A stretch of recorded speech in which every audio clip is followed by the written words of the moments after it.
Theme 8: Confrontations of Cultures. This chapter will examine some aspects of the encounters between Europeans and the people of the Americas between the 15th and the 17th centuries. Some Europeans ventured out on unknown oceans in order to find trading routes to areas where spices and silver were to be obtained. The first to do this were the Spanish and the Portuguese. They persuaded the Pope to give them the exclusive right to rule over any new regions they might locate. Christopher Columbus, an Italian, sponsored by the rulers of Spain, sailed west in 1492 and thought that the lands he had reached were the Indies, India, and the countries east of India about which he had read in travels of Marco Polo.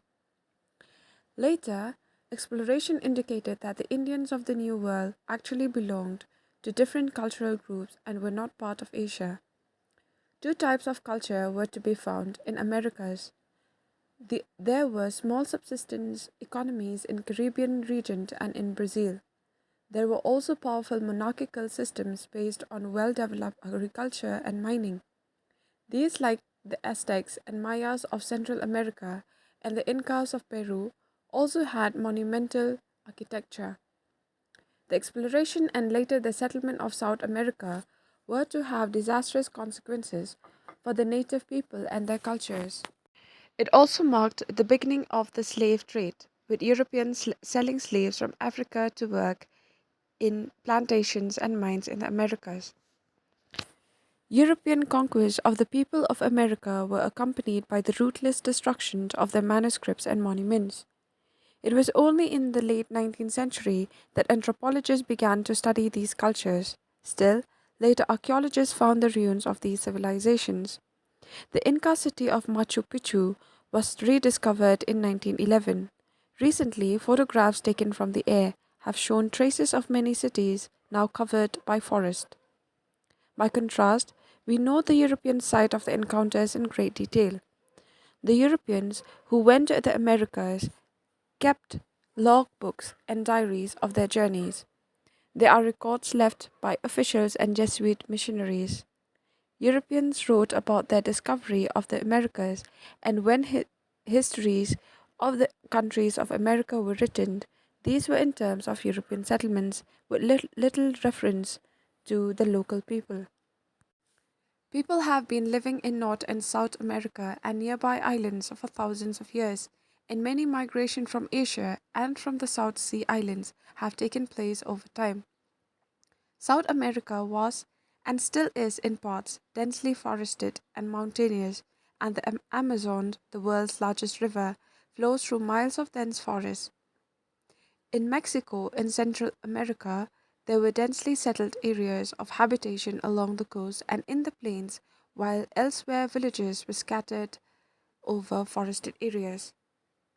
Communities at the Caribbean and Brazil. The Arawakian Lucayos lived on a cluster of hundreds of small islands and in the Caribbean Sea, today known as the Bahamas and the Greater Antilles.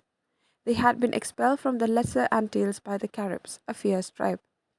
In contrast to them, the Arawaks were a people who preferred negotiation to conflict. Skilled boat builders, they sailed the open sea in dug-out canoes made from hollow tree trunks. They lived by hunting, fishing, and agriculture, growing corn, sweet potatoes, tubers, and cassava. A central cultural value was the organization of people to produce food collectively and to feed everyone in the community. They were organized under clan elders. Polygamy was common. The Arawaks were animists. As in many other societies, shamans played an important role as healers and intermediaries between this world and that of the supernatural. The Arawaks used gold for ornaments but did not attach the value to the metal that the Europeans did. They were quite happy to exchange gold for glass beads brought by Europeans because they seemed so much more beautiful. The art of weaving was highly developed. The hammock was one of their specialities and one which captured the imagination of the Europeans. The Arawaks were generous and were happy to collaborate with the Spanish in their search of gold. It was when Spanish policy became brutal that they were forced to resist, but this was to have disastrous consequences for them. Within 25 years of contact with the Spanish, very little remained of the Arawaks or their way of life. People called the Tupinamba lived on the east coast of South America and in villages in the forest. They could not bear the dense forest for cultivation. They could not clear the dense forest for cultivation as they had no access to iron, but they had a healthy and plentiful supply of fruits, vegetables, and fish, so did not have to depend on agriculture. The Europeans who met them envied their happy freedom, with no king, army, or church to regulate their lives. The state systems of Central and South America. In contrast to the Caribbean and Brazil, there were some highly organized states in Central America. There was a generous surplus of corn, which provided the basis of the urbanized civilizations of Aztecs, Mayas, and Incas. The monumental architectural remains of these cities continue to mesmerize visitors today. The Aztecs. In the 12th century, the Aztecs had migrated from the north into the central valley of Mexico. They expanded their empire by defeating different tribes who were forced to pay tribute. Aztec society was hierarchical. The nobility included those who were nobles by birth, priests, and others who had been awarded the rank. The hereditary nobility were a small minority who occupied the senior positions in the government, the army, and the priesthood. The nobles chose from among them a supreme leader who ruled until his death. The king was regarded as the representative of the sun on earth. Warriors, priests, and nobles were the most respected groups, but traders also enjoyed many privileges and often served the government as ambassadors and spies. Talented artisans, physicians, and wise teachers were also respected. Since land was limited, the Aztecs undertook reclamations. They made chinampas, artificial islands in Lake Mexico, by weaving huge reed mats and covering them with mud and plants. Between these exceptionally fertile islands, canals were constructed on which, in 1325, was built the capital city of Tenochtitlan. In palaces and pyramids rose dramatically out of lake. Because the Aztecs were frequently engaged in war, the most impressive temples were dedicated to the gods of war and the sun. The empire rested on a rural base. People cultivated corns, beans, squash, pumpkins, manioc roots, potatoes, and other crops. Land was owned not by individuals but by clans, which also organized public construction works. Peasants, like European serfs, were attached to lands owned by the nobility and cultivated them in exchange for part of the harvest. The poor would sometimes sell their children as slaves, but this was usually only for a limited period, and slaves could buy back their freedom. The Aztecs made sure that all children went to school. Children of the nobility attended the Calmecac and were trained to become military and religious leaders. All others went to Tepocali in their neighborhood where they learned history, myths, religion, and ceremonial songs. Boys received military training as well as training in agriculture and the trades. Girls were trained in domestic skills. In the early 16th century, the Aztec Empire was showing signs of strain. This was largely to do with the discontent among recently conquered peoples who were looking for opportunities to break free from central control. The Mayas. The Mayan culture of Mexico developed remarkably between the 11th and 14th centuries, but in the 16th century they had less political power than the Aztecs. Corn cultivation was central to their culture, and many religious ceremonies were centered on the planting, growing, and harvesting of corn. Efficient agricultural production generated surplus, which helped the ruling classes, priests, and chiefs to invest in architecture and in the development of astronomy and mathematics. The Mayas devised a pictographic form of writing that has only been partially deciphered. The Incas of Peru. The largest of the indigenous civilizations in South America was that of the Quechuas or Incas in was that of the Quichuas or Incas in Peru. In the 12th century, the first Inca, Manco Capac, established his capital at Cuzco. Expansion began under the ninth Inca, and its maximum extent, the Inca Empire, stretched 3,000 miles from Ecuador to Chile. The empire was highly centralized, with the king representing the highest source of authority. Newly conquered tribes were absorbed effectively. Every subject was required to speak Quechua, the language of the court. Each tribe was ruled independently by a council of elders, but the tribe as a whole owed its allegiance to the ruler. At the same time, local rulers were rewarded for their military cooperation. Thus, like the Aztec Empire, the Inca Empire resembled a confederacy with the Incas in control. There are no precise figures for the population, but it would seem that it included over 1 million people. Like the Aztecs, the Incas too were magnificent builders. They built roads through mountains from Ecuador to Chile. Their forts were built to stone slabs that were so perfectly cut that they did not require mortar. They used labor intensive technology to carve and move stones from nearby rock falls. Masons shaped the blocks using an effective but simple method called flaking. Many stones weighed more than 100 metric tons, but they did not have any wheeled vehicles to transport these. Labor was organized and very tightly managed. The basis of the Inca civilization was agriculture. To cope with the infertile soil conditions, they terraced hillsides and developed systems of drainage and irrigation. It has been recently pointed out that in 1500, cultivation in the Andean highlands was much greater than what it is today. The Incas grew corn and potatoes and reared llamas for food and labor. Their weaving and pottery were of a high quality. They did not develop a system of writing. However, there was an accounting system in place. The quipu, or cords upon which knots were made to indicate specific mathematical units. Some scholars suggest that the Incas wove a sort of code into these threads.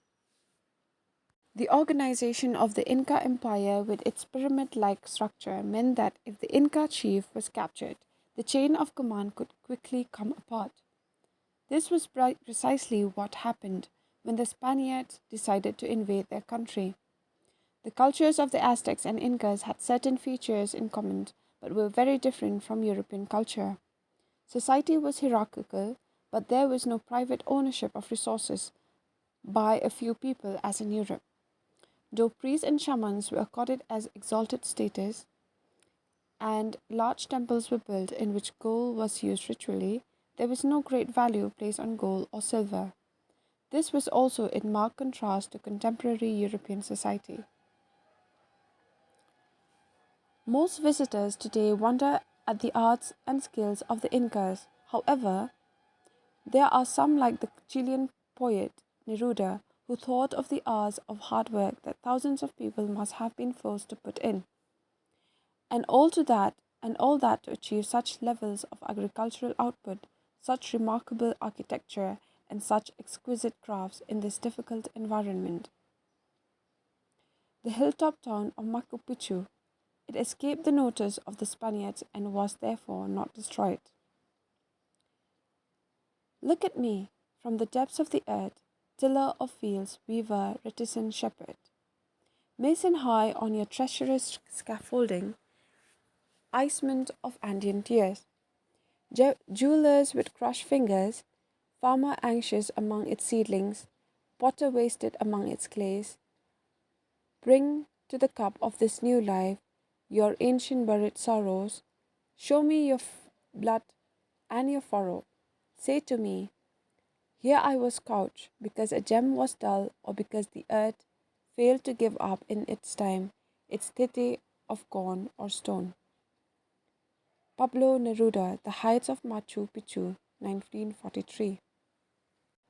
Voyages of exploration by Europeans.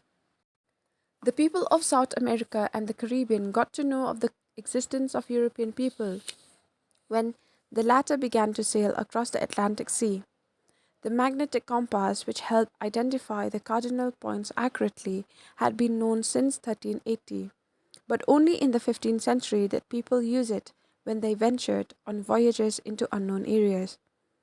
By this time, many improvements had been made in European sailing ships. Larger ships were built that could carry a huge quantity of cargo as well as equipment to defend themselves if attacked by enemy ships. The circulation of travel, the, the circulation of travel literature and books on cosmography and geography created widespread interest right through the 15th century. In 1477, Ptolemy geography, written 13 years earlier, became available in print and thus came to be widely read. According to Ptolemy, an Egyptian, the regions of the world were arranged in terms of latitudes and longitudes. Reading these texts gave Europeans some knowledge of the world, which they understood to have three continents, namely Europe, Asia, and Africa. Ptolemy had suggested that the world was spherical, but he underestimated the width of the oceans. Europeans had no idea of the distance they would have to travel in the Atlantic before they reached the land. Since they imagined it would be a short voyage, there were many who were ready to venture forth recklessly beyond the known seas. People from the Iberian Peninsula, the Portuguese, and the Spanish were the pioneers in the 15th century voyages of exploration. For a long time, these were called voyages of discovery that people of the Old World made to lands unknown to them. Arabs, Chinese, and Indians had navigated vast stretches of ocean, and sailors from the Pacific Islands, the Polynesians, and Micronesians had made major ocean crossings. The Vikings of Norway had reached North America in the 11th century. Why were Spanish and Portuguese rulers in particular so receptive to the idea of funding a maritime quest? What produced such a passion for gold and treasure and for glory and titles? One may find the answers in the combination of three motives: economic, religious, and political. The European economy went through a decline from the mid 14th to the mid 15th centuries. Plague and wars led to the depopulation in many parts of Europe. Trade grew slack, and there was a shortage of gold and silver used for making European coins. This situation was in stark contrast to the preceding period from the 11th to the mid 14th centuries, when growing trade had supported Italian city states and led to the accumulation of capital. In the late 14th century, long distance trade declined and then became difficult after the Turks conquered Constantinople in 1453. Italians managed to do business with the Turks but were now required to pay higher taxes on trade. The possibility that many more people could be brought into the fold of Christianity made many devout Christian Europeans ready to face adventure. As it happened, the Crusades against the Turks began as a religious war, but they increased Europeans' trade with Asia and created a taste for the products of Asia, especially spices. If trade could be followed by political control, with European countries establishing colonies in regions with a warmer climate, they would benefit further. When thinking of new regions where gold and spices might be found, one possibility was West Africa, where Europeans had not traded recently directly so far. Portugal, a small country which had gained independence from Spain since 1139 and which had developed fishing and sailing skills took the lead. Prince Henry of Portugal organized the coasting of West Africa and attacked Ceuta in 1415. After that, more expeditions were organized and the Portuguese established a trading station in Cape Bojador in Africa. Africans were captured and enslaved, and gold dust yielded the precious metal. In Spain, economic reasons encouraged individuals to become knights of the oceans. The memory of the Crusades and the success of the Reconquista fanned private ambitions and gave rise to contracts known as capitulaciones. Under these contracts, the Spanish ruler claimed rights of sovereignty over newly conquered territories and gave rewards to leaders of expeditions in the form of titles and the right to govern the conquered lands. The Atlantic crossing. Christopher Columbus, 1451 to 1506, was a self taught man who sought adventure and glory. Believing in prophecies, he was convinced that his destiny lay in discovering a route to the east by sailing westwards. He was inspired by reading Imago Mundi, a work on astronomy and geography by Cardinal Pierre de Ailly, written in 1410. He submitted his plans to the Portuguese crown, only to have them turned down.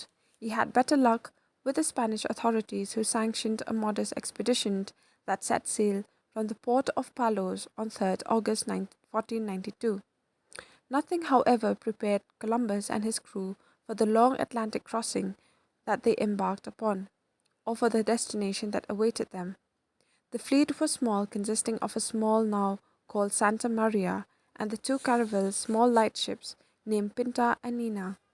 Columbus himself commanded the Santa Maria along with 40 capable sailors. The outward journey enjoyed fair trade winds, but was long. For 33 days, the fleet sailed without sight of anything but sea and sky. By this time, the crew became restive and some of them demanded that they turn back. On 12 October 1492, they sighted land. The land reached what Columbus thought was India, but which was the island of Guanahani in the Bahamas. It is said that this name was given by Columbus, who described the island surrounded by shallow seas, Baja Marin, Spanish. They were welcomed by Arawaks, who were happy to share their food and provisions. In fact, their generosity made a deep impression upon Columbus. As he wrote in his logbook, they were so ingenuous and free will with all they have that no one would believe it who has not seen of it anything they possess if it be asked of them. They never say no. On the contrary, they invite you to share it and show as much love as if their hearts went with it.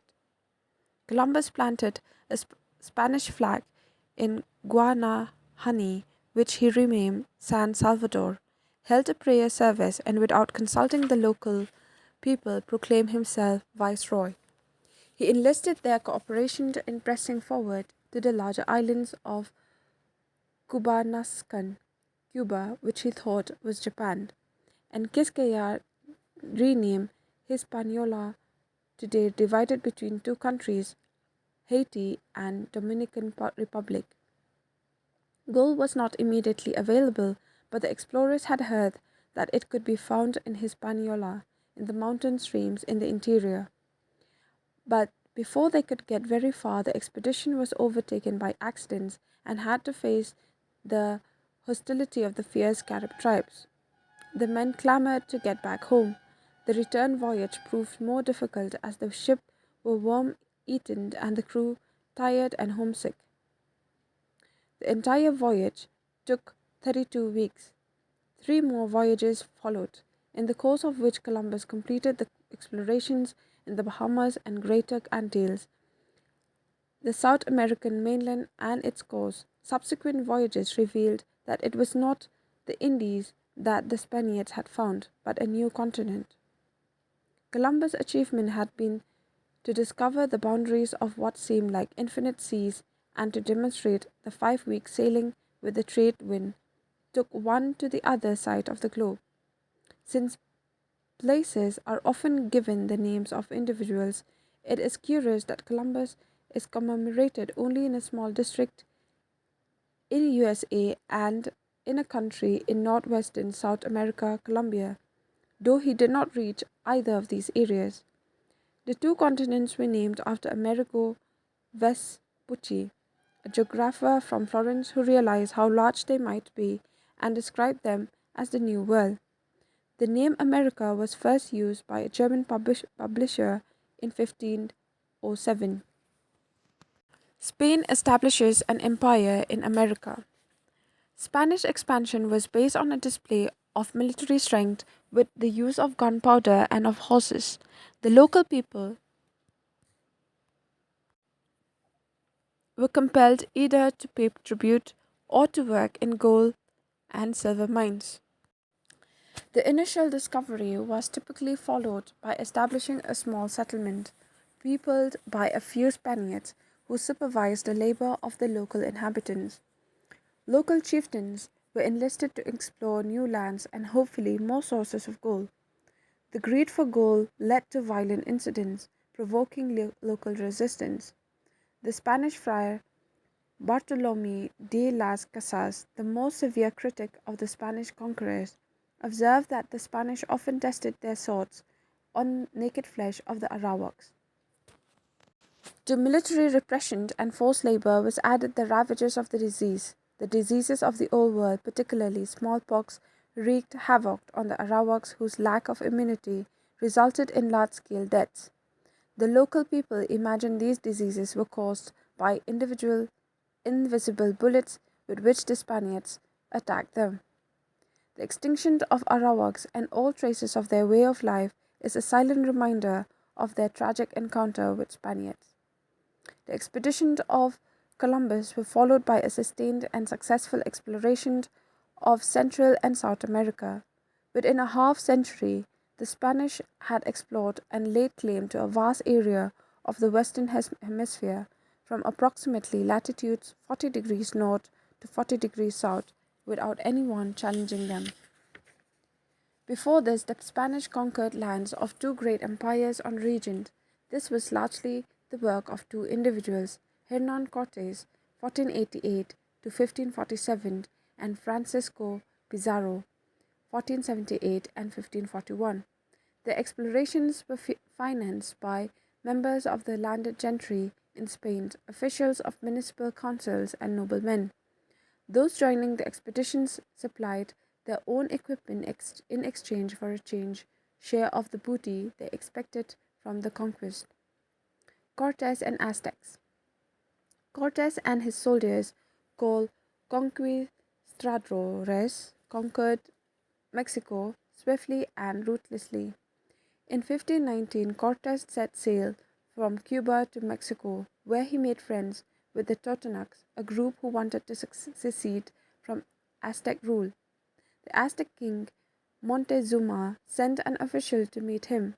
He was terrified at the aggressiveness of the Spanish, their gunpowder, and their horses. Montezuma himself was convinced that Cortes was the reincarnation of the exiled god who had returned to avenge himself. The Spaniards pressed against the Tlaxcalans, fierce fighters who submitted only after a stiff resistance. The Spaniards proceeded to massacre them cruelly. They then marched to Tenochtitlan, which they reached on 8 November 1519. The invading Spaniards were dumbstruck at the sight of Tenochtitlan. It was 5 times larger than Madrid and had 100,000 inhabitants, twice the population of Seville, Spain's largest city. Cortes was cordially received by Montezuma. The Aztecs led the Spaniards into the heart of the city, where the emperor showered them with gifts. His people were apprehensive, having heard of the massacre of the Tlaxcalans. An Aztec account described the situation. It was as though Tenochtitlan had given shelter to a monster.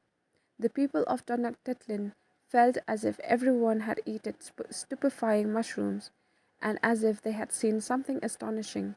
Terror dominated everyone, as if all the world were being disemboweled. People fell into fearful slumber.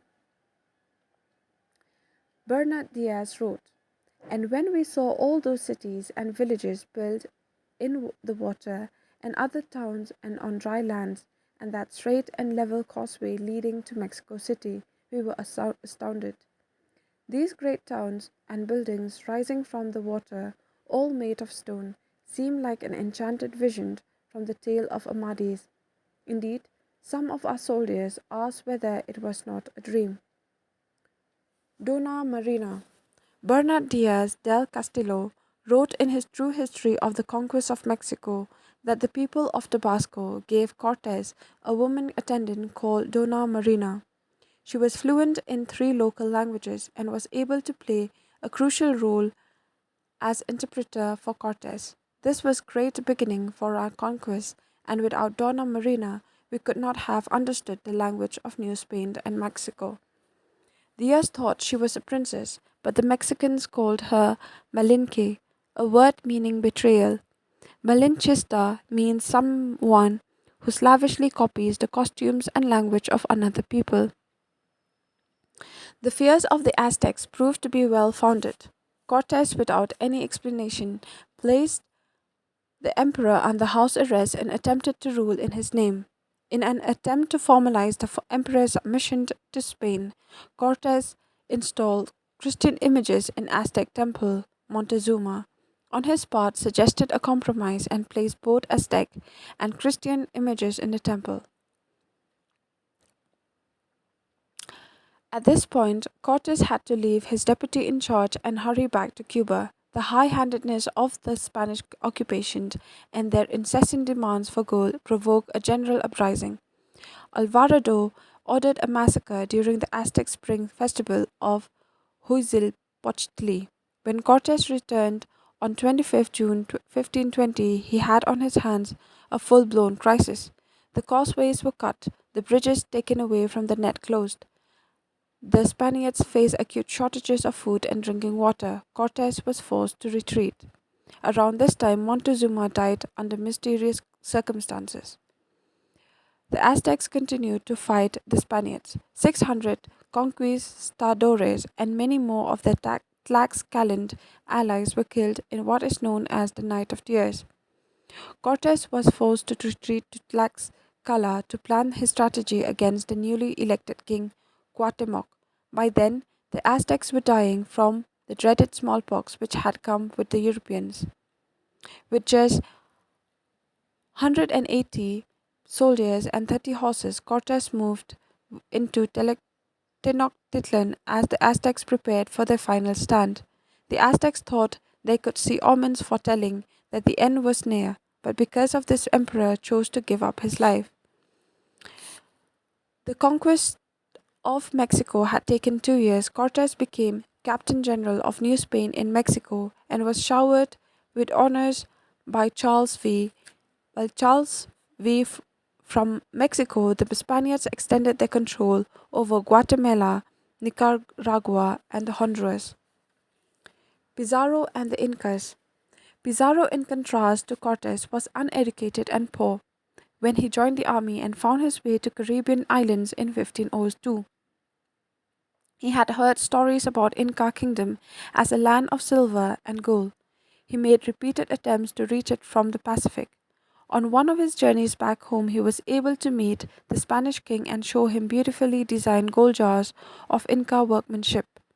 The king's greed was aroused and he promised Pizarro the governorship of the Inca lands if he conquered it.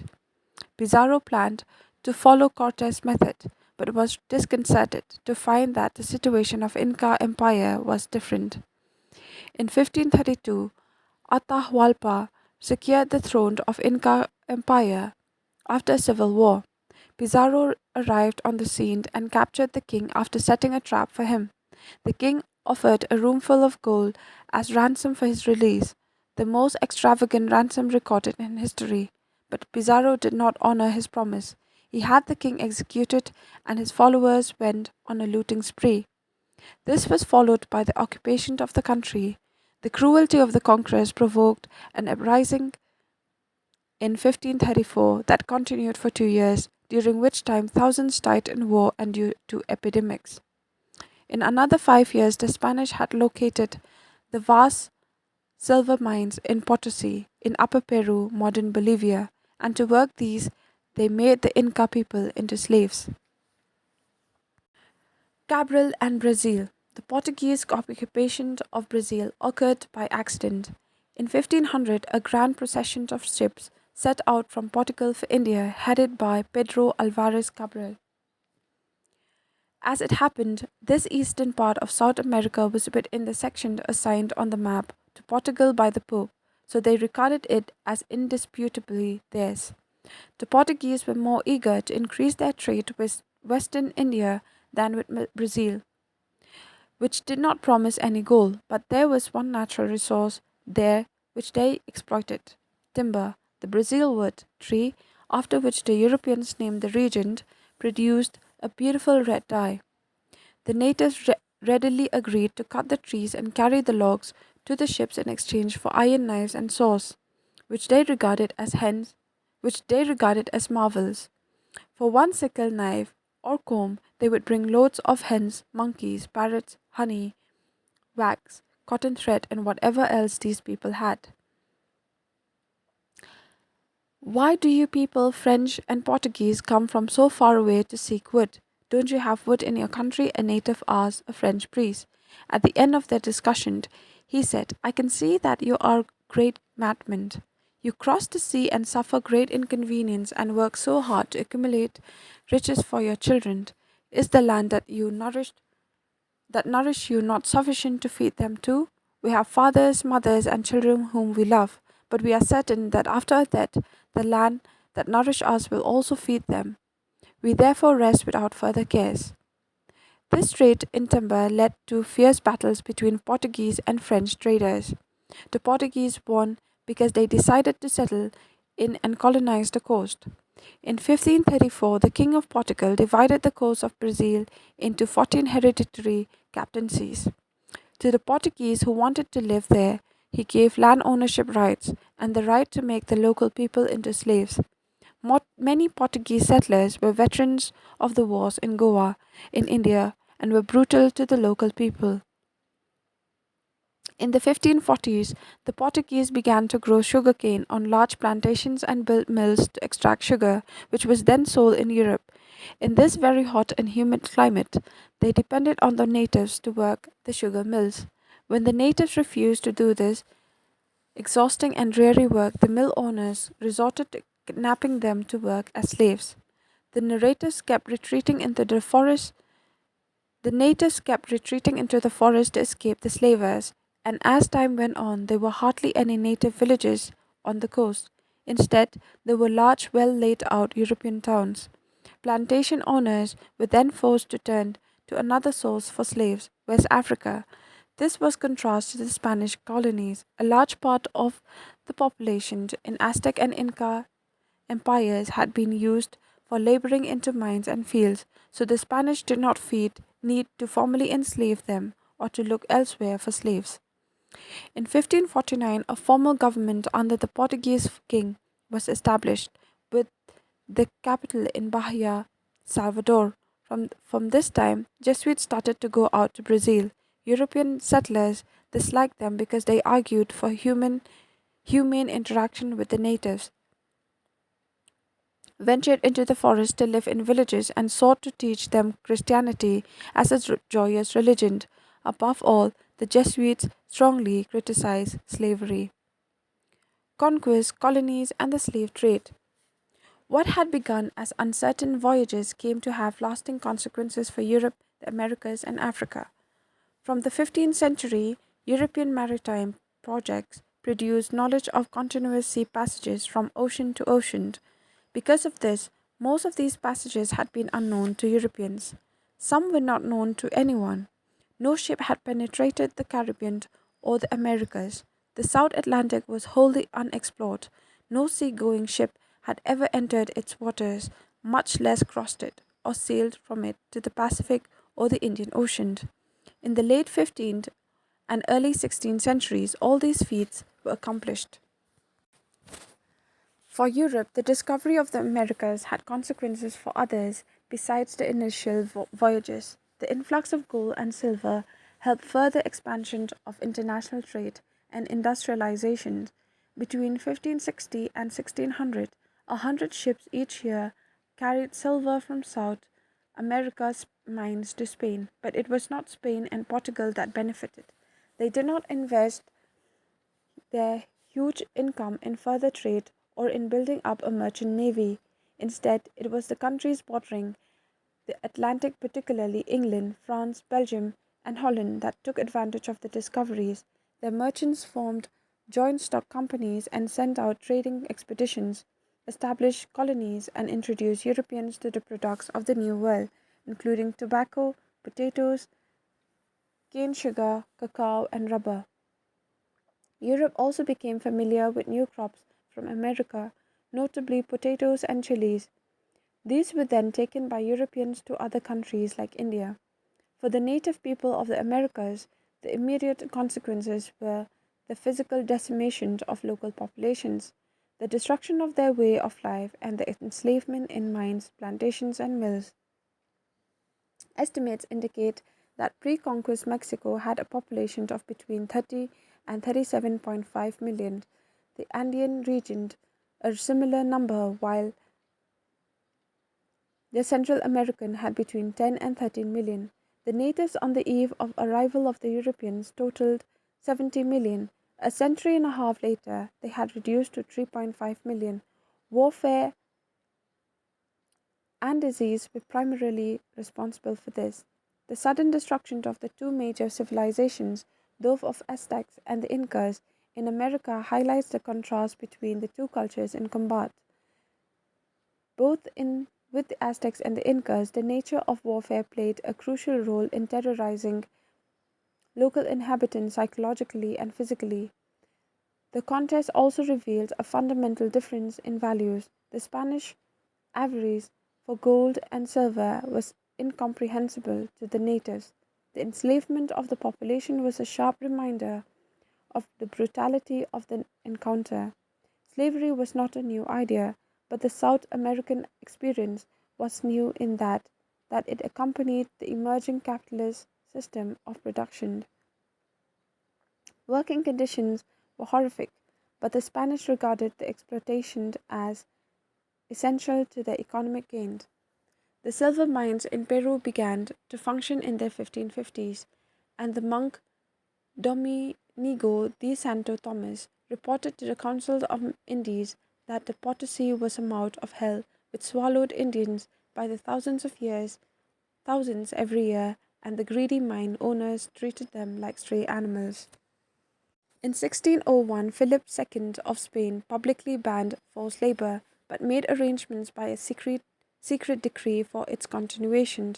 Things came to a head with the law of 1609, which gave full freedom to the local people, Christian and non Christian alike. The European settlers were enraged, and within 2 years they had forced the king to revoke this law and to permit enslavement once again. As new economic activities began, cattle farming on lands cleared of forest and mining after the discovery of gold in 1700, the demand for cheap labor continued. It was clear that the local people would resist enslavement. The alternative was to turn to Africa. Between 1550s and 1880s, when slavery was abolished in Brazil, over 3,600,000 African slaves were imported into Brazil. This was almost half the total of African slaves imported into the Americas. In 1750s, in 1750, there were individuals who owned as many as 1,000 slaves. From the early debates in the 1780s on abolishing slavery, there were those who argued that slavery existed in Africa prior to the entry of the Europeans. Indeed, slaves formed the bulk of labor force in the states being formed in Africa from the 15th century. They also pointed out that European traders were helped by Africans who helped capture young men and women to be sold as slaves in return for crops imported from South America, maize, manioc, and cassava, which became their staple foods. In his autobiography, 1789, The Freed Slave Oluda Okwayano replied to these arguments by saying that slaves in Africa were treated as part of the family. In the 1940s, in his book Capitalism and Slavery, Eric Williams was one of the first modern historians to initiate a reassessment of the suffering experienced by African slaves. Epilogue. In the early 19th century, European settlers in the South American colonies were to rebel against Spain and Portugal and became independent countries, just as in 1776 the 13 North American colonies rebelled against Britain and formed the United States of America. South America today is also called Latin America. This is because Spanish and Portuguese, two of the main languages of the continent, are part of the Latin family of languages. The inhabitants are mostly native European called Creole, European and African by origin. Most of them are Catholics. Their culture has many elements of native traditions mixed with European ones.